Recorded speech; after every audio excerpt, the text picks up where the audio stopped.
அனைத்து விவசாயிகளுக்கும் வணக்கம். நான் சுப்பிரமணியன், ருக்சோ பயோடெக். இன்னைக்கு நம்ம பார்க்க போகிற ப்ராடக்ட் நம்ம ருக்சோ பயோடெக்கோட பயோ ஃபெர்டிலைசர் கன்சார்ஷியா ஃபெர்டிலிட்டி. இதில் என்னென்ன இருக்குது அப்படின்னு பார்த்தோம்னாக்கா, அசட்டோபாக்டர் ஆகாயத்தில் இருக்கிற தலைச்சத்தை கிரகித்து கொடுக்கக்கூடியது. பேசிலஸ் மஜிட்டேரியம், இது வந்து மணிச்சத்தை கரைச்சி கொடுக்கும். அதுக்கப்புறம் ப்ரௌட்டேரியா ஆரன்சியா, இது சாம்பல் சத்தை எடுத்து கொடுக்கும். அது போக இல்லாமல் நுண்ணுண்ட சத்துக்கள், அதுலேயும் பிரைமரி பிரதான நுண்ணுண்ட சத்துக்களான ஜிங்க், அயன், சல்ஃபர், சிலிக்கா, இந்த 4 நுண்ணுண்ட சத்துக்கள் எடுத்துக்கக்கூடிய குளுக்கோனோஅசிட்டோபாக்டர், அமிலோலிக்யூபேசியன்ஸ், அசிடிதயோபேசிலஸ், ஆக மொத்தம் பார்த்தீங்கன்னா 6 நுண்ணுயிர், 7 சத்துக்கள், தலை, மணி, சாம்பல் சத்து, ஜிங்க், அயன், சல்ஃபர், சிலிக்கா, துத்தநாகம், இது மாதிரி சத்துக்களை வந்து எடுத்து கொடுக்கக்கூடியது. இது வந்து எப்படி கொடுக்கலாம் அப்படின்னாக்கா, ஏக்கருக்கு 1/4 கிலோ குறுகிய கால பயிர், ஒரு 4 மாதம் 6 மாத பயிராக இருந்தால் 1/4 கிலோ போதும். அதற்கு மேலே உள்ள பயிர்களுக்கெல்லாம் 2 பாக்கெட் தேவைப்படும்.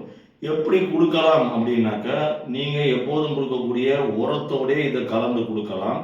அப்படி இல்லைனாக்கா தேவையான அளவு மணலோ இல்லை எருவோ எடுத்துக்கிட்டு அதோட நல்லா பெசரி விட்டு விசிறி விடலாம். நீங்கள் சொட்டு நீர் போட்டிருக்கீங்கன்னா சொட்டு நீர் மூலியமாகவும் கொடுக்கலாம், இல்லை வாய்க்கால் பாசனம் மூலியமாகவும் கொடுக்கலாம். இது என்னன்னா முக்கியம் வந்து 3 அல்லது 4 நாட்கள் இதை வந்து இரவு வந்து ஊற வைக்கணும். அதுதான் ரொம்ப ரொம்ப முக்கியம். ஸ்ப்ரேயும் பண்ணலாம், இறுதி கட்டத்தில் பூக்கும் தருவாயில் ஸ்ப்ரேயும் பண்ணலாம். அப்போ வந்து 2.5 கிராம் 1 லிட்டர் அப்படின்ற அளவுக்கு நீங்கள் கலந்துக்கிட்டு ஸ்ப்ரே பண்ணலாம். இது என்ன பிரமாதம், இதை விட பெசலைட் ஒன்று இருக்கு.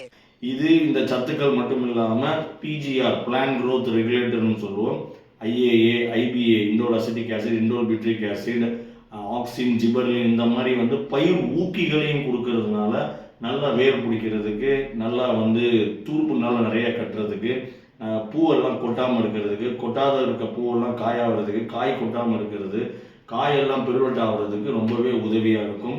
ஸோ அனைத்து விவசாயிகளும் இனி ரசாயன உரங்களுக்கு போக வேண்டாம். அதற்கு பதில் நம்ம ருக்சோ பயோடெக்கோட ஃபெர்டிலிட்டி வாங்கி பயன்படுத்துங்கள். நன்றி, தேங்க்யூ, பாய்.